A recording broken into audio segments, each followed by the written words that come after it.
बहुत दूर, समय और स्थान से परे एक दुनिया थी जिसे स्वप्नलोक कहा जाता था। यह कोई साधारण भूमि नहीं थी। यहाँ की मिट्टी चांदी की तरह चमकती थी और आसमान हर क्षण रंग बदलता था। नीला, फिर जामुनी, फिर कभी गुलाबी। हवा में मधुर संगीत घुला रहता, मानो प्रकृति खुद कोई राग बजा रही हो।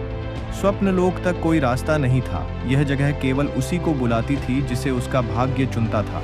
कोई दरवाजा नहीं, कोई संकेत नहीं, केवल एक एहसास, जैसे कोई नजरों से अनदेखा स्पर्श कह रहा हो, चलो मैं तुम्हें दिखाऊं कुछ अद्भुत। जो वहां पहुंचते पाते कि यह भूमि केवल सुंदर नहीं, रहस्यमयी भी थी। वृक्ष यहाँ चलते थे, लेकिन आवाज किए बिना।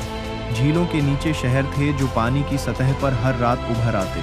चट्टानों में आंखें थीं जो कभी कभी टिमटिमाती थीं, जैसे जाग रही हों। स्वप्नलोक की सबसे विचित्र बात थी इच्छा पत्थर। यह नीले रंग का एक चमकता पत्थर था जो हर आगंतुक के सामने प्रकट होता और कहता, मुझसे अपनी सबसे गहरी इच्छा कहो। हर कोई कहता, मैं अमरता चाहता हूँ, मैं शक्ति चाहता हूँ, मैं किसी खोए प्रिय को वापस लाना चाहता हूँ। और इच्छा पूरी होती, लेकिन हर बार उसकी एक कीमत होती। किसी ने अमरता मांगी और पाया कि वह अकेला रह गया जब सब चले गए। किसी ने शक्ति मांगी और खो दी अपनी संवेदनाएं। किसी ने प्रेम मांगा और खो दी अपनी यादें। स्वप्नलोक एक दर्पण था जो इंसान को उसके भीतर छिपे सत्य से मिलवाता था। लेकिन एक दिन स्वप्नलोक में कोई आया जिसने कोई इच्छा नहीं मांगी। वह केवल चुपचाप बैठा रहा, उस भूमि की खूबसूरती को महसूस करता हुआ। इच्छा पत्थर ने पूछा, तुम कुछ नहीं मांगते?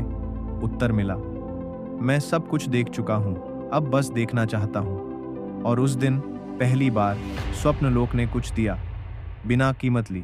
एक दरवाजा खुला, एक नई दुनिया का, जो केवल देन पर आधारित थी, लेने पर नहीं। स्वप्नलोक मुस्कुराया, क्योंकि अंततः किसी ने जाना कि सबसे बड़ी शक्ति है संतोष और समझ।